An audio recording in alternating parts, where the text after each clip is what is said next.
The grand concert hall of the Aria Philharmonic was a tomb of golden light and silent expectation. The day's rehearsals were over, the audience seats empty velvet caverns. Only one man held court in the immense space, his kingdom defined by the circle of stark white light falling upon the sleek, black Steinway piano. Leo Sterling's fingers were a blur, a controlled storm dancing across the ivory keys. The music was Rachmaninoff, a torrent of notes that demanded both brute strength and delicate precision. To any observer, it was a display of breathtaking skill. To Leo, it was a war. His handsome face, usually arranged in an expression of cool superiority, was tight with concentration. A lock of his dark, perfectly styled hair had fallen across his forehead. He played the same furious passage from the concerto's cadenza for the 12th time. It wasn't wrong. Technically, it was flawless. But it felt wrong to him. It sounded, in his own critical mind, like a brilliant machine. He stopped abruptly, the last chord hanging in the air before being swallowed by the hall's acoustics. He slammed his palms down on the keys in a crashing, discordant groan of frustration. Useless! He hissed at his own hands. He took a deep breath, straightened his tailored jacket, and raised his hands again. He would conquer it. He always did. He began once more, attacking the notes with even more force, his body tense, every muscle fighting the instrument. Unseen in the deep shadows of the hall's side aisle, a woman paused in her work. Her name was Elena. She was dressed in a simple, pale blue uniform, a cart of cleaning supplies beside her. She was softly polishing the wooden railing that separated the premium seats from the orchestra stalls. The violent, beautiful noise from the stage was a familiar backdrop to her evenings. She heard many rehearsals. She rarely listened. But this one had gone on for a long time, a hammering repetition that had finally drawn her attention. She didn't look like someone who belonged in this world of crystal chandeliers and gilt trim. Her face was kind, lined with a history that seemed softer than the sharp angles of Leo's ambition. Her hands, holding the dusting cloth, were capable and strong, with short, practical nails. As Leo crashed through the passage again, a faint, almost imperceptible wince touched her features. It wasn't the sound that pained her. It was something missing from it. Leo finished the run, his shoulders slumped in dissatisfaction. The silence rushed back in from the darkness, so quiet it was almost part of the stillness. A voice spoke. It had a gentle, melodic accent, the words careful. The second phrase, the voice said, "It is not a mountain to climb. It is a sigh. It longs for breath, not force." Leo froze. For a second, he wondered if he'd imagined it. Then he turned, peering into the gloom. His eyes, sharp and accustomed to spotlight, found her. A cleaner, holding a rag. He blinked, his brain struggling to connect the critique with the person who had uttered it. A slow, hot wave of indignation rose in his chest. He stood up from the piano bench, the movement stiff. "I beg your pardon?" His voice was loud, cutting through the quiet hall. Each word dipped in ice. Elena seemed to shrink slightly, not in fear, but in the manner of someone who had spoken a thought aloud by mistake and now regretted the attention. She shook her head, returning to her polishing. "It is nothing. Forgive me." But it was too late. Leo was already walking toward the edge of the stage, looking down at her from his height. The violation of his space, of his artistic process, by this spectator with a bottle of glass cleaner, was too much. The frustration from the piano found a new, easier target. No, please," he said, his tone now slick with a mocking politeness. "Don't stop now. You have an opinion on the phrasing of Rachmaninoff's third? Do share. I am always eager to learn from the experts." He gestured grandly around the empty hall, though I wasn't aware the custodial staff had such refined tastes. Elena stopped polishing. She looked up at him, meeting his gaze. Her eyes were a calm, dark brown. There was no anger in them, only a quiet patience that somehow felt more unsettling than defiance. "I meant no offense, sir. I was just listening." "Listening," Leo repeated, as if the word was absurd. He descended the short steps from the stage, closing the distance between them. The scent of his expensive cologne met the faint, clean smell of soap from her uniform. "Let me explain something. This," he said, waving a hand back at the Steinway, "is not just noise. It is architecture. It is mathematics made audible. It is a language that takes a lifetime to learn. A lifetime of sacrifice, of dedication that someone like you could not possibly comprehend." He was pacing now, a lecturer to an audience of one. "You see the pretty melody? That is the tip of an iceberg. Beneath it are 10,000 hours of practice, of pain, of getting every single microscopic detail perfect. It is not about feeling or size. It is about control. Absolute, perfect control." Elena listened. She didn't interrupt. She just held her cloth, her expression unreadable. This seemed to infuriate Leo more. He wanted a reaction. He wanted her to be flustered, to apologize, to confirm his place high above her. "People hear music and they think it's a mystery, a magic trick," he continued, his voice echoing slightly. "It is not. It is a science. And I am a scientist of sound. So when you," he pointed at her, "offer your critique from the cheap seats with your feather duster, perhaps consider that you are commenting on a rocket ship's trajectory when you have never even ridden a bicycle." He finished, breathing slightly harder, satisfied with his speech. He expected her to look at the floor, to mutter an apology and scurry away. Instead, Elena took a soft breath. She looked past him at the magnificent piano sitting under the light. When she spoke, her voice was still quiet, but it had a new, solid core to it. "A rocket ship must also know where it is going," she said. "Otherwise, it is just a very expensive noise. You play all the notes, sir. Every single one. I hear them. They are perfect." She paused, and her eyes came back to his. "But you play the notes. You do not play the story." The words landed in Leo's gut like a physical blow. "You do not play the story." It was the most devastating critique he had ever received, not because it was shouted, but because it was true. It named the hollow ghost that haunted his perfect playing, the thing that kept him awake at night. And it had been named by a cleaner, his face flushed with a mixture of rage and shame. The two young men who had been waiting for him at the back of the hall, his personal assistant and a violinist friend, had drifted closer, sensing drama. Their presence cemented Leo's posture. He could not back down. He had to crush this absurdity, to turn it into a joke, to reestablish the natural order. A cold, cruel smile spread across his face. "The story," he repeated, nodding slowly. "Of course. The story.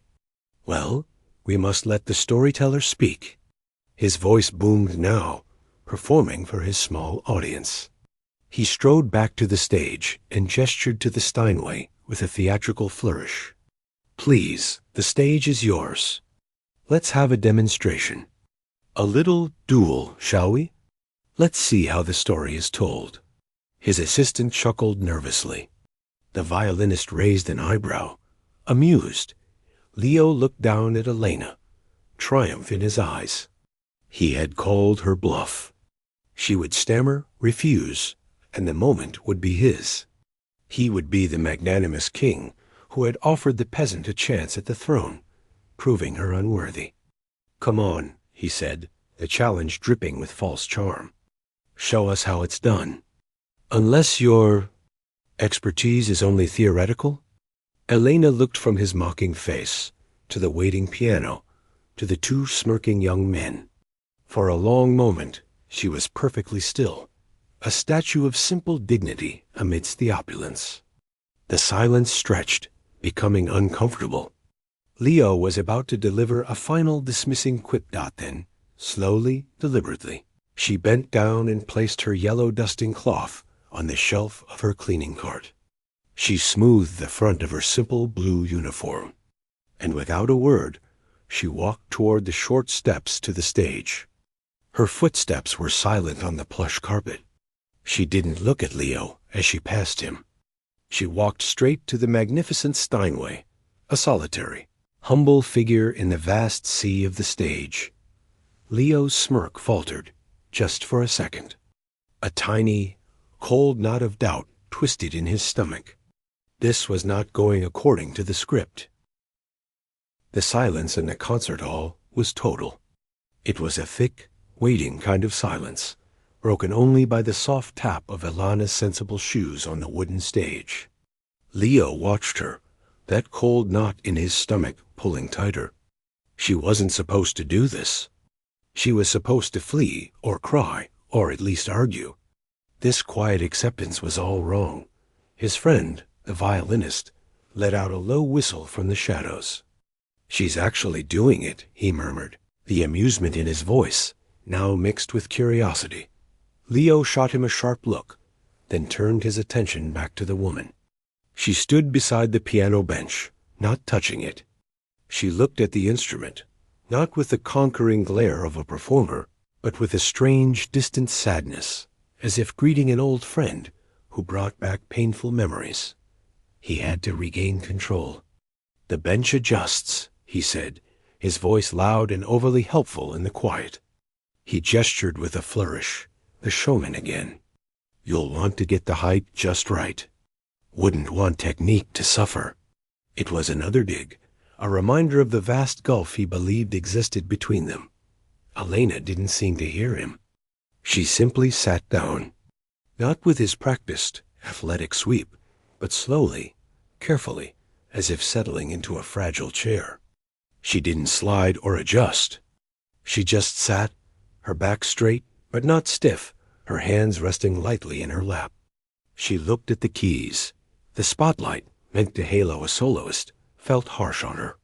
It lit up the faint threads of gray in her dark hair, the simple lines of her uniform, the unadorned, work-worn hands that now hovered just above the polished ivory. Leo crossed his arms, leaning against the edge of the grand piano. A smirk played on his lips again. This was the part where the charade would end. She would fumble, play some clumsy, childish tune, and he would be merciful in his victory. He prepared a gracious, condescending smile. Elena closed her eyes. She took a deep, slow breath, her shoulders rising and falling. Not a nervous breath, but the kind of breath one takes before stepping into cold water or speaking a difficult truth. The hall waited when her fingers finally descended. It was not onto the keys with a crash or a showy run. It was a single soft note from the middle of the piano, a clear, pure sound that hung in the air, simple and alone. Then another, a step lower. It was the beginning of a Chopin nocturne.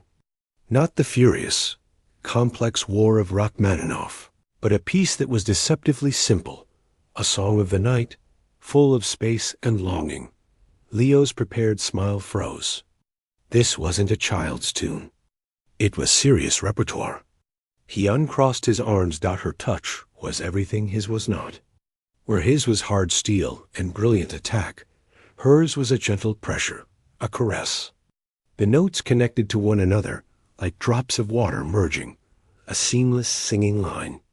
She played pianissimo very softly, but the sound carried to every corner of the dead-still hall with a heartbreaking clarity. And then she began to shape the music. It was in the way she let a note fade, like a sigh escaping. It was in the tiny, almost invisible hesitation before a turning phrase, a breath exactly where she said it was needed.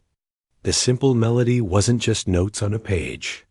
It was a voice, telling a story of deep loneliness and a fragile, stubborn hope. Leo felt the blood drain from his face. The cold knot exploded into a void. His arrogant confidence, his entire understanding of what mastery was, began to crack and fall apart inside him. He heard it. Oh, he heard it.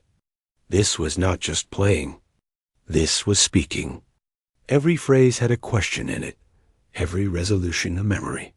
The music wept without being sentimental. It yearned without being weak. She wasn't performing the nocturne.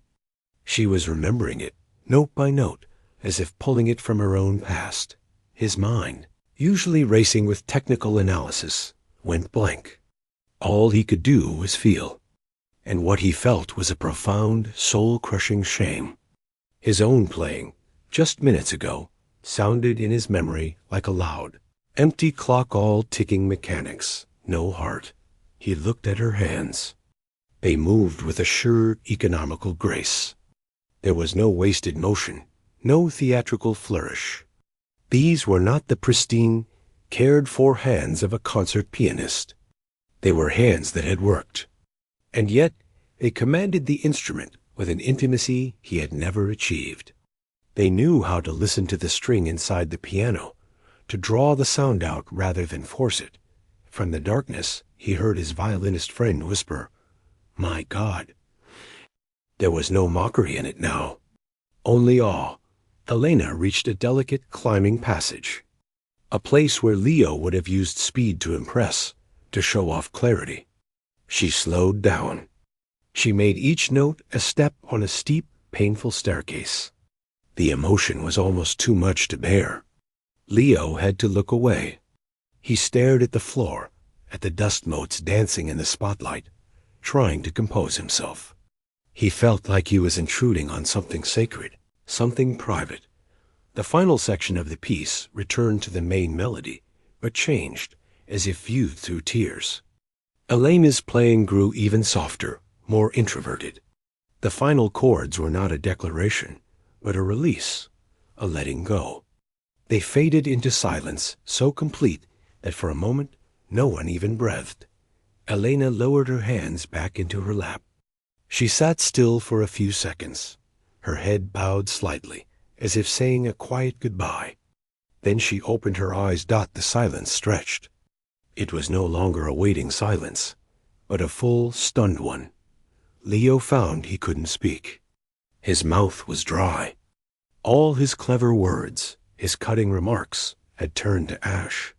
He was just a man in an expensive suit, hollowed out by 2 minutes of truth from a woman in a cleaner's uniform. It was Elena who moved first. She stood up from the piano bench with the same quiet dignity with which she had sat down. She didn't look at Leo or at the 2 men in the shadows. She simply turned and began to walk back toward the steps off the stage, heading for her cleaning cart. The movement broke Leo's paralysis. A desperate, choking sound escaped his lips. "Wait!" The word came out as a croak. She paused, halfway off the stage, and looked back at him. Her face was calm, but there was a deep weariness in her eyes now, as if the music had cost her something. Leo stammered, gesturing weakly toward the piano. Who are you?" She offered a small, sad smile that didn't reach her eyes. "I am the woman who cleans the hall," she said softly. "No," he insisted, taking a step forward, his voice gaining a little strength, colored by a frantic need to understand. "That's not you play. That's not just someone who plays. That's—" He couldn't find the word. Genius felt too cold. Artistry felt too small. Elena looked at him for a long moment, as if deciding whether the truth was worth the breath. The violinist and the assistant had crept closer, their faces no longer amused, but serious and curious. "A long time ago," she began, her accented voice barely above a whisper, "in another country, I was a pianist." She said it not with pride, but with the quiet tone one uses to state a simple, distant fact. There was a war. Not a big war in the news, but a small, ugly one. In our streets. She looked down at her hands, flexing the fingers slightly. "We lost everything. The conservatory where I taught. My piano. My many things." She paused, swallowing hard. The music, it stayed inside. But the life for it, that was gone. "So I came here. I found work. It is a good job. Quiet. And at night, sometimes I can listen." Leo felt the world tilt. A conservatory teacher. A life shattered. He had been lecturing a refugee about sacrifice. He had mocked a survivor about dedication. The ornate hall around him suddenly felt grotesque, a golden cage built on his own ridiculous ego. "I had no idea," he whispered, the words utterly inadequate. "How could you?" She said, not unkindly. It was the worst thing she could have said. Her forgiveness was in her lack of blame. She picked up her yellow dusting cloth from the cart. "The second phrase needs breath," she said gently, repeating her first simple critique. "Because it is about loss, not about anger." She gave him one last, unreadable look, then turned and pushed her cleaning cart. Its wheels made a soft, rolling sound on the carpet as she moved up the aisle toward the service door at the back of the hall. The sound faded, and then she was gone, leaving Leo alone under the bright, unforgiving lights with the ghost of her music and the crushing weight of his remorse. The heavy door at the back of the hall clicked shut with a finality that echoed in Leo's soul. The silence that followed was different now. Before, it had been an empty canvas for his noise. Now it was a living presence, humming with the memory of the music that had just been torn from it. He stood frozen on the stage, staring at the spot where Elena had disappeared. The space felt charged, as if the air itself was still vibrating. His friend, the violinist, let out a long, slow breath.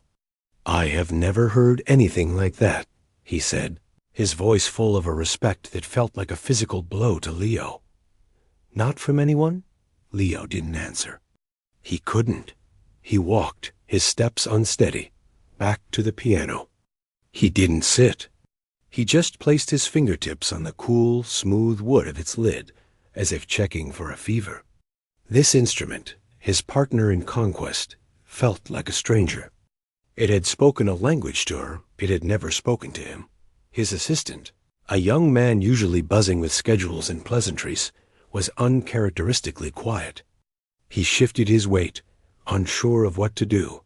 "Leo, the car is waiting to take you to the interview. Should I cancel?" Leo waved a hand, a weak, dismissive gesture. He couldn't face a room of reporters, couldn't pretend to be the brilliant maestro. The act was over. The curtain had been pulled back, and he was just a man in a hollow costume. "Cancel everything," he said, his voice rough. "The rest of the week, everything." He needed to be alone. But first he had to try. He had to see if the ghost would answer him. He lowered himself onto the bench she had just vacated. It was still warm. The thought sent a strange jolt through him. He placed his hands over the keys, in the position for the Rachmaninoff cadenza. The passage that had started it all he began to play. The notes came out, technically correct, powerful. But to his own ears, they sounded like a cheap imitation. They were loud, brash, and utterly empty. He played the sigh phrase, the one she had commented on. He tried to soften it, to give it breath. It sounded weak, manipulated, like a bad actor forcing an emotion. He stopped, his hands falling into his lap. He was a scientist of sound, and his experiment had just proven his entire theory wrong. The rocket ship, for all its perfect engineering, was lost in space. For hours, he didn't move from the hall. The stage lights were turned off by a confused technician, leaving him in the dim glow of emergency exits. He just sat in the dark, the events of the evening replaying in his mind on a cruel loop. Her quiet voice, his arrogant tirade, the challenge. And then her hands. The transformation in her face when the music took over. It wasn't performance. It was confession. The next day, he didn't go to his luxurious apartment. He went back to the hall in the bleak, gray light of morning. It was a different place, now dusty, ordinary, stripped of magic. A different cleaning crew was at work, vacuuming with a loud drone. He walked to the spot by the railing where she had stood. He looked up at the stage from her vantage point. It seemed distant, a separate world. He found the head of facilities, a practical man with a clipboard. "The woman who cleans at night?" Leo asked, trying to sound casual and failing. "Elena. I need to speak with her." The man looked at him with mild surprise. "Elena? She's gone for the day. Comes in evenings, 6 to midnight. Always has." Leo nodded, a plan forming in his desperate mind. He would come back. He would apologize properly. He didn't know what. He just knew he had to see her again. That evening, he lurked near the service entrance like a shadow, feeling foolish in his expensive coat. At exactly 6, he saw her arrive. She wore a simple winter jacket over her uniform, a scarf wrapped around her neck. She looked tired, older than she had under the stage lights. She clocked in with a small card and, without looking around, collected her cart and began her work. Leo watched her for 20 minutes. She moved with a quiet, efficient rhythm, dusting, polishing, emptying trash bins. There was a grace to it, a focus. She wasn't just cleaning. She was caring for the space. He thought of her hands on the keys, then on the polish rag. The same hands. Gathering his courage, he stepped out of the shadows and into the aisle. She was wiping down the armrest of a seat in the 3rd row. She looked up as his shadow fell over her. Her expression didn't change to surprise or fear. It was just calm, watchful. She had expected him, perhaps. "Elena," he began, his voice too loud in the quiet. He cleared his throat. I need to talk to you." She straightened up, setting her cloth aside. "The hall is closed for cleaning, sir. You should not be here." Her tone was polite, professional. "A wall." "Please," he said, and the word was ragged, stripped of all its usual polish. "What I said? What I did? It was unforgivable. I am so ashamed." The admission cost him everything, and it felt like a first, painful breath of clean air. She studied his face. She saw the dark circles under his eyes, the lack of his usual arrogant spark. She saw genuine torment. Her posture softened, just a fraction. "You were proud," she said simply. "The music made you proud, not happy. There is a difference." He nodded, unable to speak past the lump in his throat. Her understanding was worse than her anger. "I want to make it right," he finally managed. "I don't know how. Let me help you. Your talent. It shouldn't be hidden. I have contacts, managers, I can get you auditions, a proper piano, eh?" She held up a hand, stopping him. A faint, sad smile touched her lips. "No, but why?" he pleaded, his confusion genuine. "The world should hear you. You have a gift." "A gift?" she repeated softly. She looked around the empty hall. For a long time, I thought it was a curse. It made the silence afterwards too loud. She met his eyes. "You want to give me back the concert stage? The lights? The critics? The pride?" She shook her head slowly. "That life is a ghost to me. I left it buried with other things. The music I play now, it is for me. It is to remember who I was, and to mourn her. It is not for an audience." Leo felt his offer, his grand gesture shrivel and die. He was still thinking in terms of stages and careers, the currency of his world. She was talking about survival, about memory. Then, "What can I do?" he asked, lost. She was silent for a long time. She picked up her cloth again, running it over the wooden armrest, her movements slow. "You asked me about the second phrase," she said finally, not looking at him. "You asked for a story." She paused her work and turned her full gaze on him. It was deep, penetrating. "What is your story, Leo Sterling?" The question stunned him. His story? He had a biography. A list of competitions won, halls played, records sold. A narrative of success. But a story? A reason for the music beyond the winning? He had none. His life had been a straight, gilded line. No losses, no real pain, no love that cost him anything. His music had no roots, because he had planted it in shallow soil. He had no answer. His silence was answer enough. Elena nodded, as if she had expected it. "You play from here," she said, tapping her temple. "And from here," she added, miming fast fingers. "You must learn to play from here." She placed a hand over her heart. "And from here." She then touched the side of her head, but lower, near the ear. "From your listening. You do not listen when you play. You only judge." She turned back to her cart, signaling the conversation was over. But as she began to push it away, she spoke one last time over her shoulder, her voice so quiet he almost missed it. "If you want to make it right, learn to listen. Not just to the notes, to the silence between them. That is where the story hides." She disappeared into the service corridor, leaving him alone with her impossible homework. Learn to listen. He, Leo Sterling, who had been told he had perfect pitch, who could dissect a symphony in his mind, had to learn the most basic thing of all. He didn't follow her. He walked to the piano, sat down in the dark, empty hall, and placed his hands on the keys. He didn't press them. He just sat.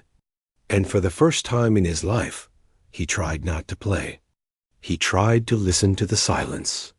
It was the hardest thing he had ever done.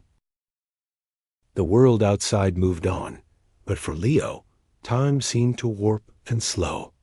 The grand interview he canceled sparked a small flurry of concerned messages from his manager. A prestigious festival in Europe inquired about his program. The machinery of his career kept turning, but he had stepped off the gear. He returned to the empty hall night after night, not to practice, but to sit. He would arrive after the last technician left, letting himself in with a private key that suddenly felt like a key to a prison. He would sit at the piano in the dark, or sometimes in a seat in the middle of the empty auditorium, and just wait. He was trying to listen to the silence, as she had said.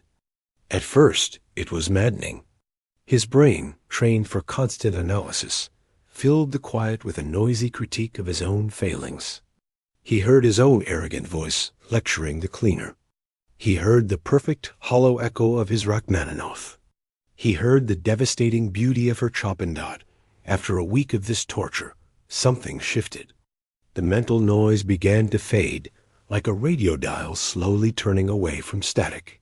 He started to hear the real sounds of the hall, the almost inaudible hum of the electrical systems, the faint sigh of air through vents, the distant, lonely sound of a single car horn from the street outside. He noticed how the silence itself had a texture, a weight.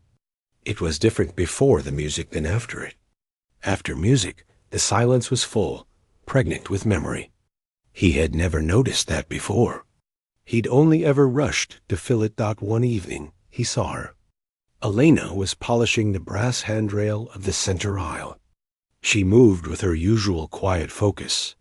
Leo, sitting in a shadowed seat, felt a jolt of nervousness. He hadn't spoken to her since their last conversation. He didn't know what to say. He watched her work for a long time. There was a peace to her movements, a kind of mindfulness. She wasn't fighting the task or rushing through it. She was present in it. He thought of his own practice, a constant battle against the instrument, against the composer, against his own limitations. Finally, he stood and walked softly up the aisle. She heard his footsteps and looked up, pausing her work. Her expression was neither friendly nor unfriendly. It was simply open. "I've been trying," he said. His voice was quieter, less sure than it had ever been. "To listen." She nodded slowly, saying nothing, waiting for him to continue. "It's hard," he admitted, a frustrated laugh escaping him. "I don't know what I'm listening for. I hear the quiet. I hear the sounds of the building. But the story?" He shook his head, feeling foolish. Elena considered him. She put down her cloth. "Come with me," she said. She led him not to the stage, but to a small, unmarked door at the side of the hall he had never noticed. It led to a narrow, concrete stairwell, lit by a single bare bulb. They went down one flight into the basement.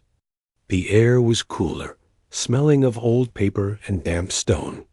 She pushed open another door into a large, cluttered storage room. It was a graveyard for the hall's past. Old velvet curtains were piled in rolls. Broken music stands leaned against a wall. And in a corner, covered by a dusty tarpaulin, was the shape of an upright piano. She walked over and pulled the cover off. It was an old, battered thing. The wood was scratched. Some of the ivory on the keys was yellowed and cracked. "This was here when I started," she said softly. "No one uses it. It is badly out of tune." She sat on the wobbly stool and opened the fallboard. Without ceremony, she played a single major chord. It was horrible. The notes were sour, clashing against each other, a sad, groaning sound. Leo winced instinctively, but Elena didn't. She listened, her head tilted. She played the chord again. Then she played a simple 5-note scale. It sounded worse, every note a little betrayal of what it should be. "Listen," she said. "I hear it," Leo said, frowning. "It's out of tune. It's awful." "Yes," she agreed. "But listen past the tune. Listen to the sound itself.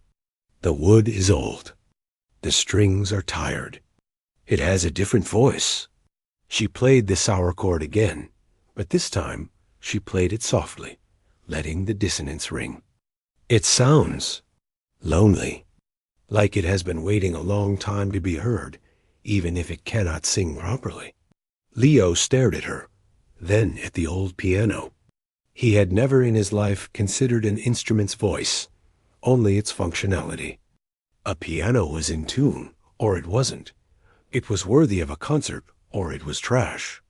This one was clearly trash, but as she played a slow, simple melody, something shifted in his perception. He stopped hearing the wrong notes as mistakes and started hearing them as character. The groaning bass note sounded like an old man's sigh. The tinny high note was like a child's distant cry. The melody, though distorted, carried a heartbreakingly sweet intention. She was making music with the brokenness, not in spite of it. She was listening to what the piano could give, not punishing it for what it could not. He was, for the second time in her presence, completely dismantled.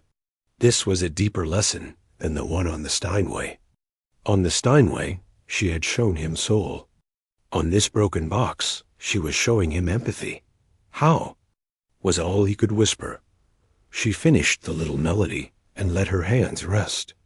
"When I lost my piano, my beautiful Bosendorfer, in the war, I did not play for 3 years. My hands felt dead. Then, one day in the refugee center, there was an old toy piano for children. It had only 1 octave. It was plastic." She smiled at the memory, a real smile that warmed her eyes. "I sat and I played a folk song my grandmother taught me. 1 octave. It was silly. It was not music as the world sees it. But for me, it was a lifeline. It was not about the instrument. It was about the need to speak. This piano," she patted the old scarred wood, it also needs to speak. In its own way. Leo understood. He had always seen the piano as a tool for his own glory. She saw it as a partner, with its own history, its own soul. Even a broken one. Play something, she said to him, getting up from the stool. Not to be perfect. Play to find its voice. Hesitantly, Leo sat down. The stool creaked. The keys felt loose under his fingers. He began the opening of a Mozart sonata he knew by heart. It sounded grotesque, a clownish parody. He stopped, frustrated. "Don't play Mozart," Elena said gently from behind him. "Mozart needs clarity. This piano cannot give that. Play something that needs shadows." He thought for a moment. Then he began the slow, deep opening notes of a different piece, a prelude by Bach that was often played on a somber organ. The out-of-tune bass notes rumbled with a strange, mournful power. The melody in the right hand, instead of sounding pure, sounded weathered, ancient. He wasn't playing it right, but for the first time, he wasn't trying to. He was letting his fingers explore, listening to the strange beauty of the wrongness. He was having a conversation with the piano. When he finished, the last wrong note hung in the dusty air of the storage room. It wasn't good, but it was real. He felt more connected to that moment than to any standing ovation he'd ever received. He looked up at Elena. There were tears in her eyes, but she was smiling. "You listened," she said, and he had. Not just to the piano, but to her. To her story of loss and the toy piano. For the first time, the music was not about him. It was a bridge to someone else's pain and to the soul of an old forgotten thing. He stood up, his heart pounding with a strange new feeling. It wasn't triumph. It was gratitude and a dawning, terrifying understanding. Leo Sterling, the elitist pianist, had just begun his first true lesson. And it had happened in a basement, on a broken piano, taught by the woman he had dared to call simple. The basement lesson with the broken piano changed something fundamental in Leo. It was as if a door had been unlocked inside him, a door he never knew was shut. He stopped going to the concert hall at night. The perfect Steinway under the spotlight now felt like a symbol of his old, empty life, a beautiful cage. Instead, he began to wander. He visited a dusty second-hand music shop in a part of the city he usually avoided.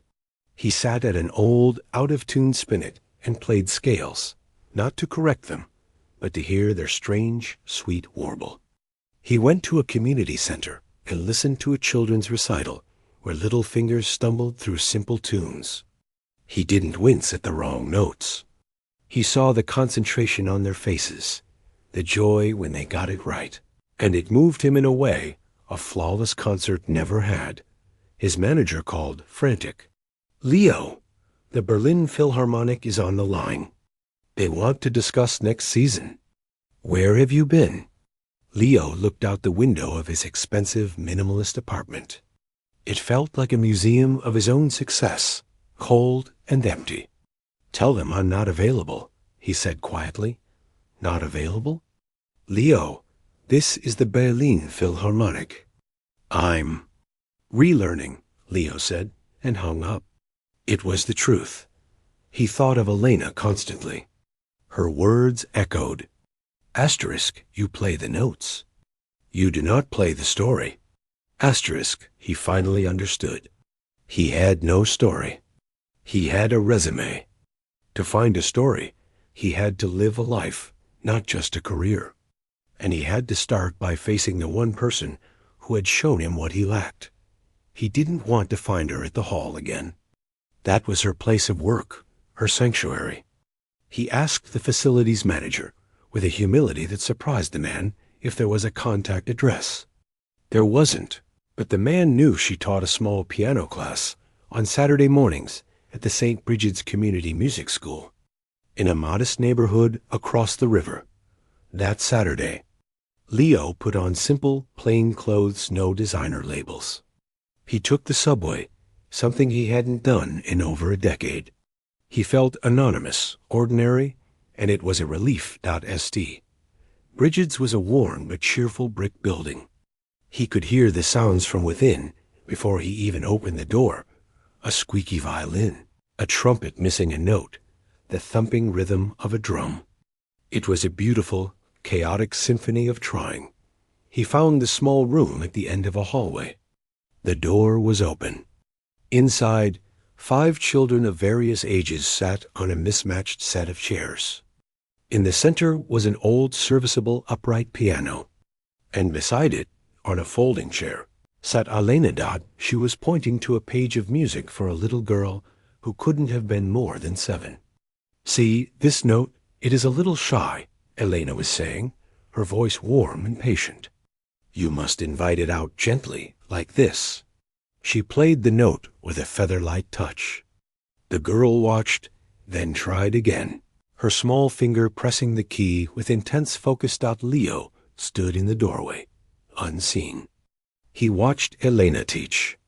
She wasn't just instructing technique. She was telling stories.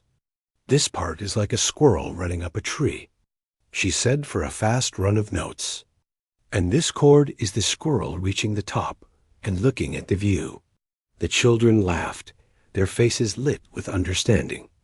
They weren't afraid of being wrong. They were exploring. His heart ached. This was music. Alive, messy, full of joy. This was the opposite of his world of cold perfection and harsh judgment. The lesson ended. The children gathered their books, chattering. One boy gave Elena a quick, spontaneous hug before running out. She smiled, a real, full smile that transformed her face. Then she began to gather the sheet music. She looked up and saw him. Her smile didn't vanish, but it softened, becoming more thoughtful. She wasn't surprised to see him. She seemed to have a quiet understanding that he would find his way here. "Hello," she said. "Hello," he replied. He stepped into the room. It smelled of old wood and earnest effort. I wanted to see where the music lived." She nodded, stacking the books. "It lives in many places. This is one of them." He swallowed, his throat tight. He had rehearsed a speech, but now the words seemed wrong. Grand apologies and offers felt like more of his old currency, useless here. He just stood, feeling awkward, a giant in the small room full of small chairs.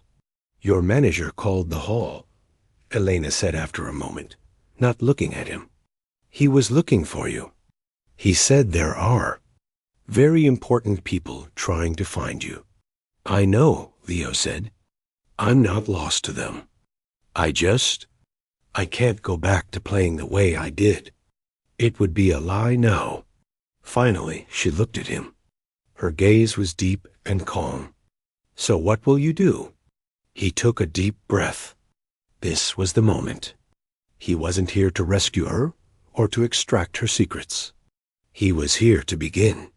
"I was wondering," he said, his voice barely above a whisper, "if you had room for another student." Elena's eyebrows rose slightly. She was silent for a long time. The sounds of the music school echoed around them. "Huh?" Teenager practicing a blues scale on a saxophone down the hall. "I am Naya, teacher for concert pianists," she said. Finally, "I'm not asking for one," he said. "I'm asking for the teacher who hears the story. The teacher who knows that a broken piano has a voice." He looked at the old upright. "I know I don't deserve it. After what I said to you, I know I have no right to ask. But if you are willing, could you teach me to listen? Not just to the notes, to all of it." He was laying himself bare, more vulnerable than he had ever been on any stage. He was offering her not his fame or his money, but his failure, his emptiness, his willingness to start from zero. Elena studied him. She saw the pride that had been stripped away. She saw the genuine longing in his eyes, a hunger for something real that had replaced the hunger for applause. She saw a man who was, for the first time, truly humble. She walked over to the piano and sat on the bench. She patted the space beside her. Slowly, hesitantly, Leo crossed the room and sat next to her on the small bench. Their shoulders almost touched. He looked at the familiar black and white keys, but they seemed new from this angle, in this light.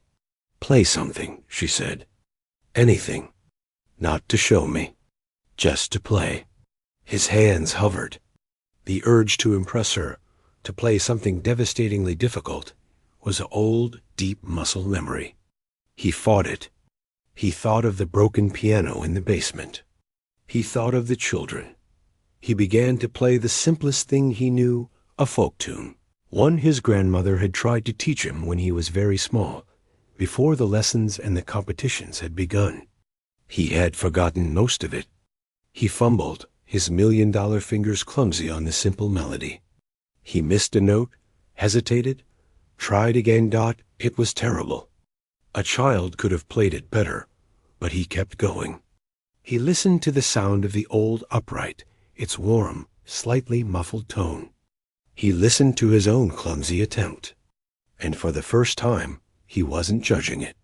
He was just doing it, trying to remember a feeling, a connection from a time before music was a weapon. When he finished, the last note faded. It was quiet. Elena did not speak for a full minute. Then she pointed to the sheet music still on the piano stand from the children's lesson. It was a simple piece called "The River." "You see this line?" she said, her finger tracing the curving musical phrase on the page. "The composer writes it smooth, but a river is not always smooth. It has rocks. It has quiet pools. It has fast, rushing places." She played the phrase as written smoothly, evenly. Then she played it again, slowing in the middle, rushing at the end, adding a slight ripple to a note. Suddenly, it wasn't just notes. It was water. You could almost see it. "Your job is not to obey the page," she said softly. "Your job is to understand the river. Then you play your river. The one you have seen, or the one you wish to see." Leo looked from the music to her face, then back to his hands. The task seemed impossible, more difficult than any concerto. It required a soul, not just skill. "Again," Elena said gently. "Play the river, not the notes." He took a breath that shook. He placed his hands on the keys. He looked at the simple line of music. He thought of a river he had seen once, years ago, on a tour, a silvery thread through a dark green forest. He hadn't stopped to really look at it then. He was late for a sound check. Now he tried to remember it. The sunlight dappling on the water. The quiet murmur. He began to play. It was slow. He made a mistake, hit a wrong note. Instead of stopping, he let it become a rock in the stream, a slight discord, and then he flowed around it. He didn't play it perfectly. He played it feelingly. It was rough, hesitant, searching. But it was alive. When he finished, his eyes were closed. He was trembling. He felt a light, warm pressure on the back of his hand. Elena had placed her hand over his. Her hand was rough, strong from work. It was a gesture of connection, of understanding. "Good," she whispered. That was a beginning.